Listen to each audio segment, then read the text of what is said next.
Hey y'all, so I just got home from work and guess what came in the mail? Our anemone bulbs from Eden Brothers. So what we're gonna do today is I'm gonna be soaking these anemone bulbs and then we're going to put them in the trays to start their pre-sprouting process. And then I figure we can also talk a little bit more about the seeds that I have planted either out in the garden or in trays, and tell you a little bit more about these cool flowers. Anemones fall into this category for our zone. So this video is going to kind of jump around a little bit just because these anemone bulbs have to soak for 3 to 4 hours before we put them in the soil to then start the pre-sprouting process. So let's go ahead and get to work on getting these in some water, and then we can talk about the seeds. All right.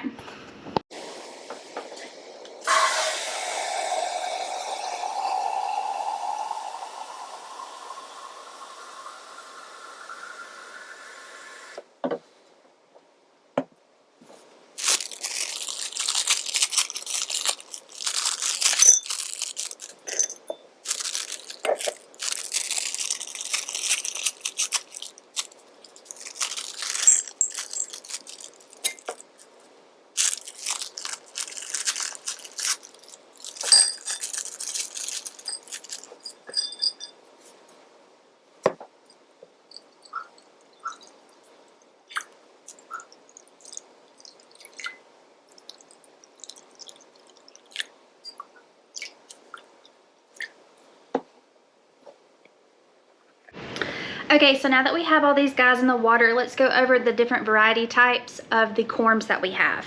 So anemone bulbs, each one of these is technically considered a corm. Now, I can't tell you what the difference between a bulb and a corm is, to be honest with you. So we have the full star blue right here, and that's what I put in this bigger container. And as you can see, these corms look like acorns to me. They're just the tiniest little things. So what you're looking at right here is this part right down here is where all the roots are going to come from. And this is actually where the previous stem came out of this corm. So that's the top of it, and this is the bottom. It doesn't really matter whenever you're planting these guys, how you plant them in the ground. They will figure out how to get up through the soil. So we have full star blue right here, and we have the Bordeaux mix in this one. And these guys, these corms are just a little bit longer looking than that full star mix. And then in this one we have the pastel violet. And these guys, I mean, they all pretty much look the same, but as you can see right here, look at this one. You can tell this prominently where the stem came out of this corm last season.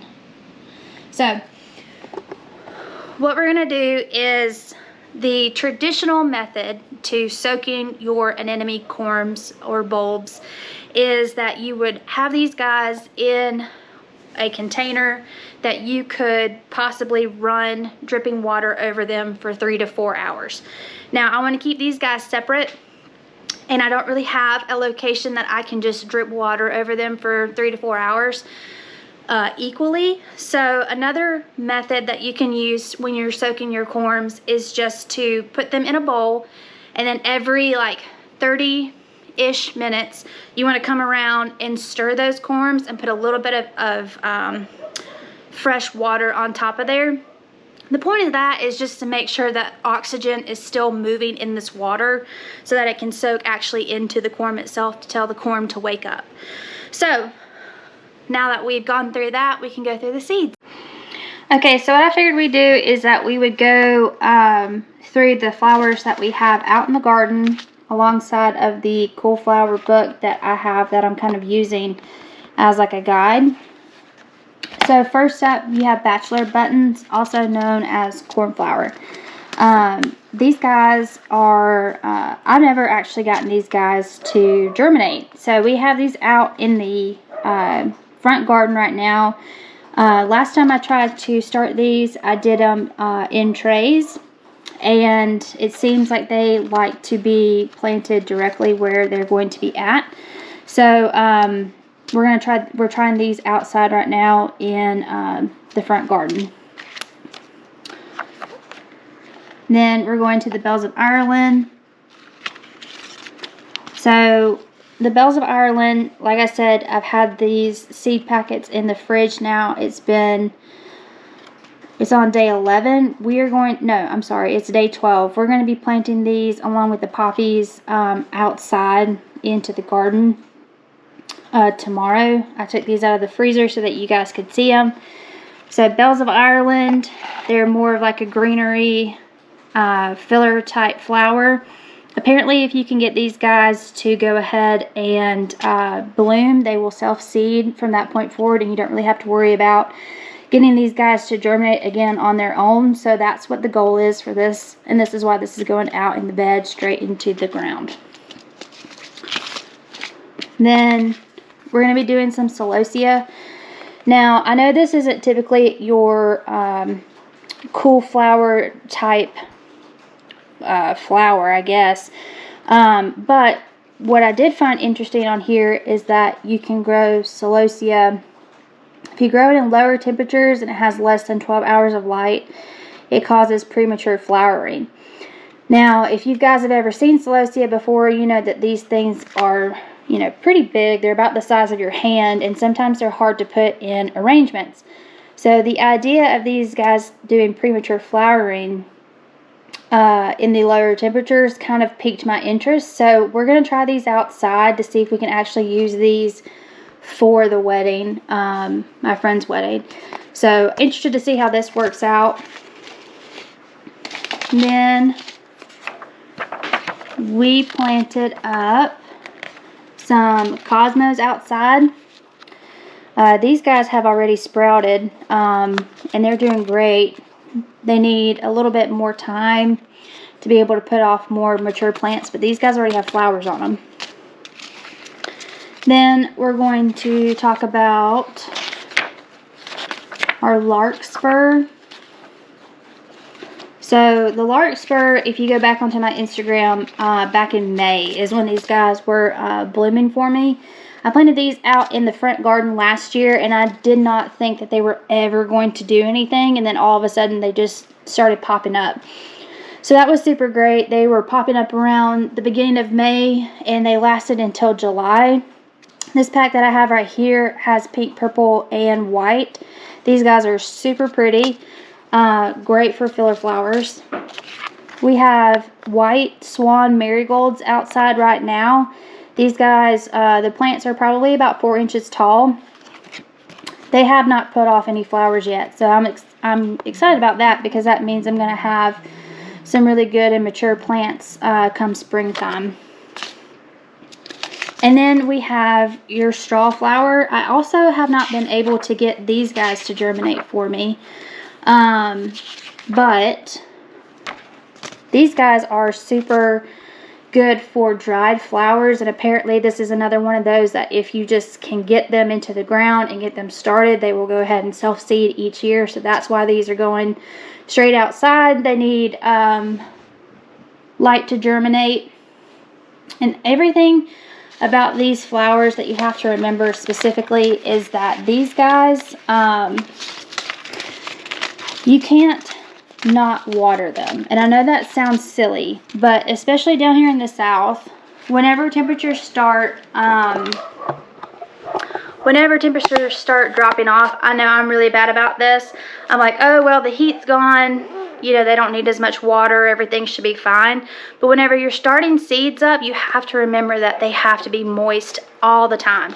So you have to go out there and water them the same amount that you would be watering your regular plants during the summer. And I'm really bad about that, and so that's probably why a lot of these actually haven't germinated for me before now, because I got lazy. So let's move into the ones that we did in the trays. Okay, so let's talk a little bit more about the ones that we started in the trays.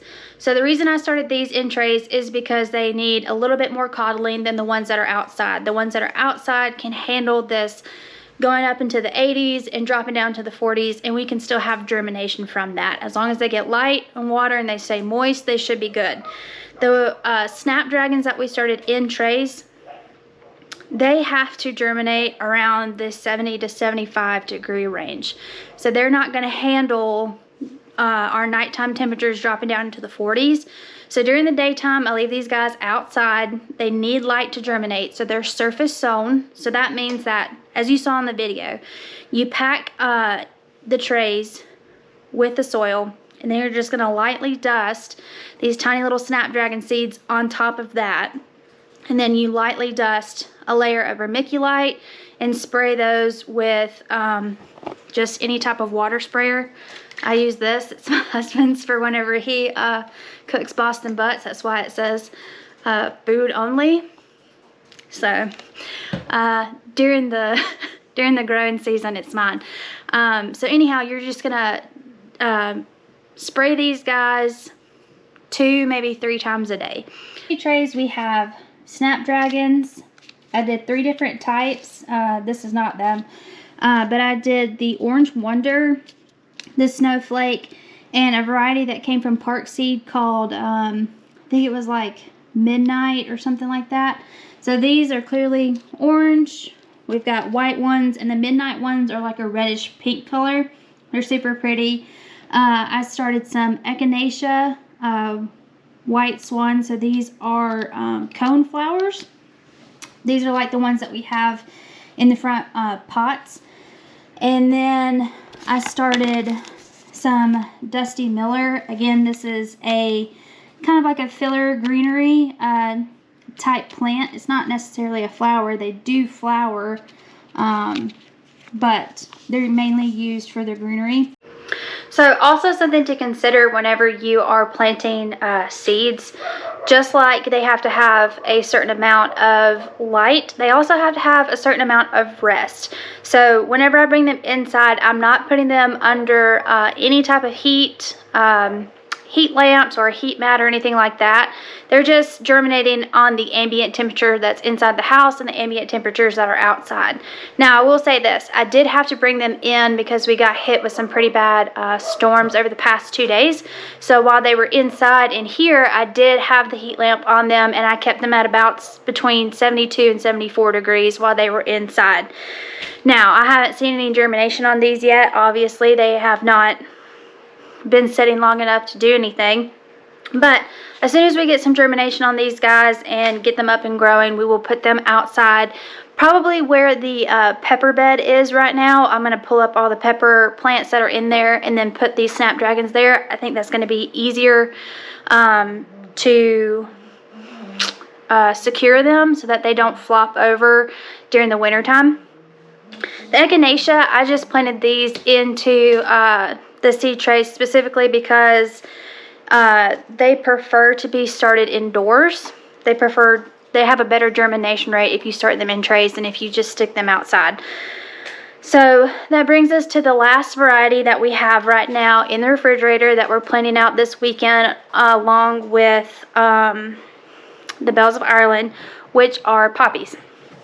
So let's go through the poppy varieties that we have. Hold on one second.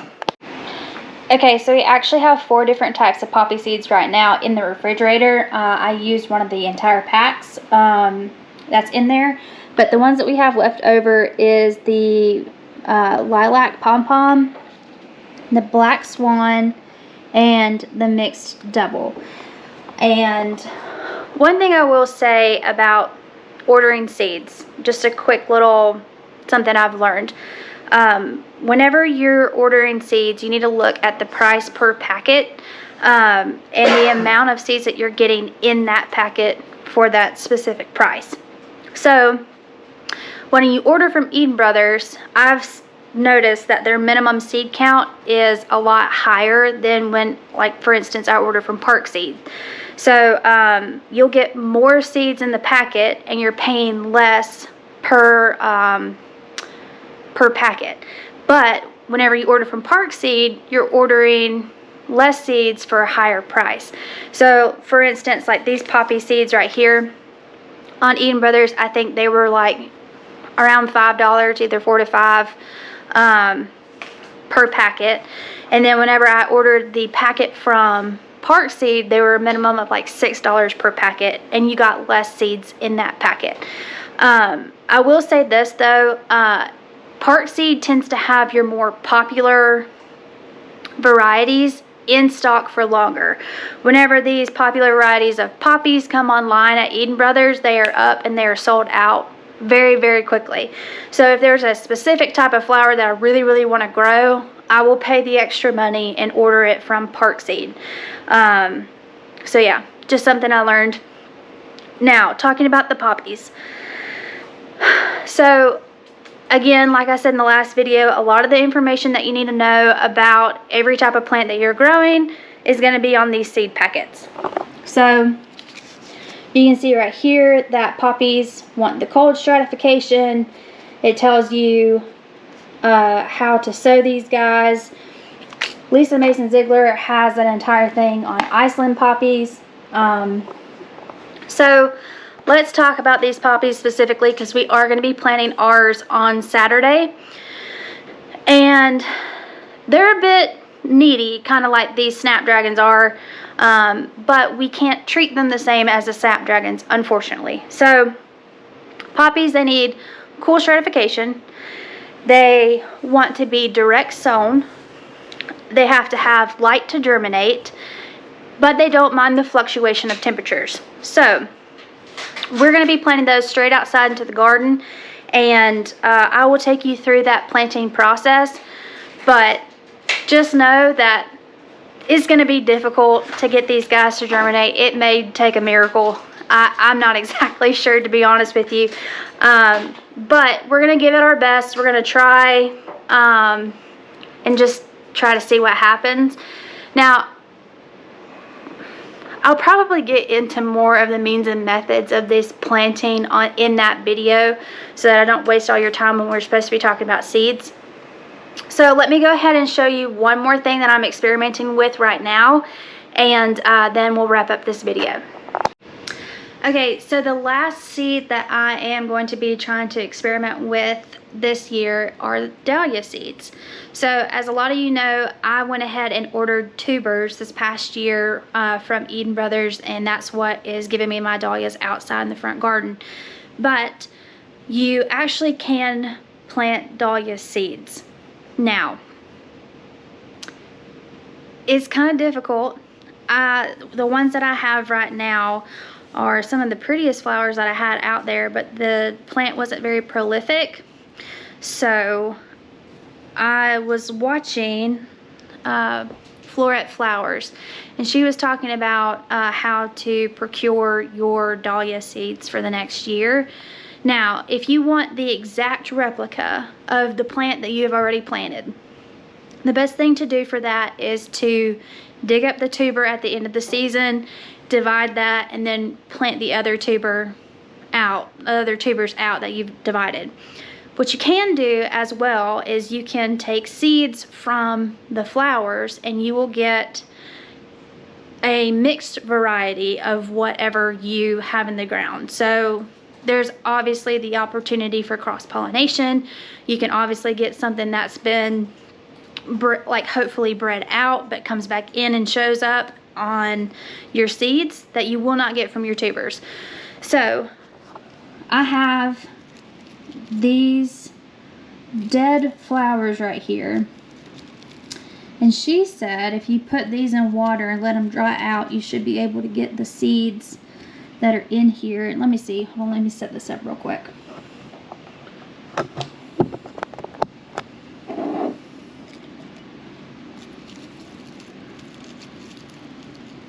So I don't know how well you guys can see that, but there are seeds right there that if I let this continue to gain water and then dry out naturally, we'll be able to have dahlia seeds from that plant. So something I'm just trying. I don't know if it's gonna work. Like I said, like I've always said, I'm not an expert at this. I'm just trying things out that I see online and that I've read, and we're just gonna see what happens with it. So that is it for all the seeds that we have either started outside or planted up in trays, or that we are trying to experiment with. So it is now, I believe, like 7 o'clock. Yeah, so it's been 7 o'clock. In between takes, I've been stirring up the corms back here. They still have about 2 hours left before we can plant them up. So this video probably won't come out until sometime tomorrow, because I'm going to be putting these up in trays tonight, and then I'll edit the next day. So you might see this around Friday evening, hopefully, but we will finish up this entire process tonight so that we don't over soak our corms, because that's bad. You don't want to over soak them because you'll kill them. Anyhow, so I'll check back in with you whenever we're ready to start putting these in the soil. Okay guys, it's been about 4 hours since we started soaking the corm, so now we're going to place them in trays. So I went ahead and did this while I was waiting.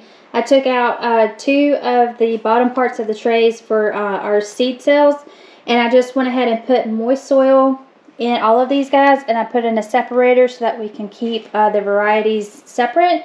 So what I'm going to do now is I'm going to take these corms, and then we're just going to place these guys in the soil like so. I'm going to kind of space these apart a little bit more than what I see on videos, because I'm actually afraid that these guys may rot, and I don't want them to affect the other ones if they do. So I'm just going to be putting these all in these trays right here, and I'll video that, and then I'll show you what we're doing afterwards.